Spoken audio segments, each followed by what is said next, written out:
L'association SOS Joueurs existe depuis maintenant 21 ans et elle a été créée parce qu'il n'y avait strictement rien pour venir en aide aux joueurs et aux familles de joueurs. C'était le désert.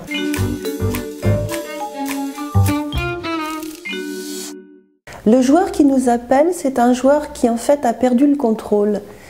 Ça veut dire quoi? Ça veut dire quelqu'un qui a misé plus d'argent qu'il avait prévu au départ, a passé beaucoup plus de temps à jouer qu'il ne l'avait prévu également, et il se rend compte qu'il ne maîtrise plus vraiment bien sa pratique de jeu.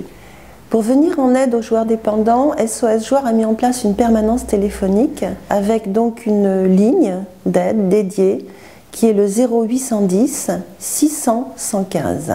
On dispose d'un réseau très important de structures sur le territoire national sur lesquelles on peut les orienter.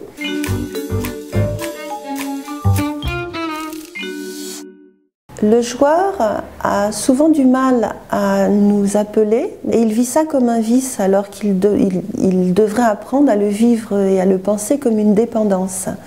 Au bout d'un moment, il trouve le courage de le faire, à telle enseigne que ce sont presque les joueurs qui nous appellent plus fréquemment que leur entourage, que leur famille, qui se trouve bien sûr elle-même en difficulté.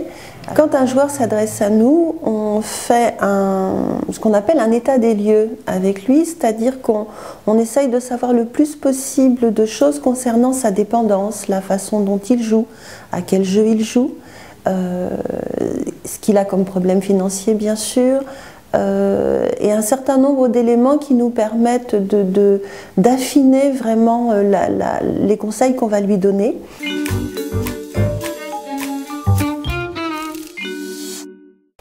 Une fois qu'on a fait le point avec lui et qu'on a souvent dédramatisé la situation, on a plusieurs options. On a une avocate qui travaille avec nous, donc ça veut dire qu'on a une aide juridique. Nous avons également un gros travail qui est fait déjà par téléphone au niveau de tout ce qui concerne le social, donc c'est les problèmes financiers, les problèmes éventuellement de logement, enfin tout ce qu'on inclut dans le social, et bien sûr le soutien et l'aide psychologique. Nous avons bien sûr des professionnels qui sont tous psychologues, soumis bien sûr du coup au secret professionnel. Donc tout ça se fait dans la plus grande confidentialité, ce sont des services gratuits, qu'il y ait une orientation vers un groupe de parole, vers un suivi individuel ou éventuellement vers la consultation juridique, tout ça est complètement gratuit.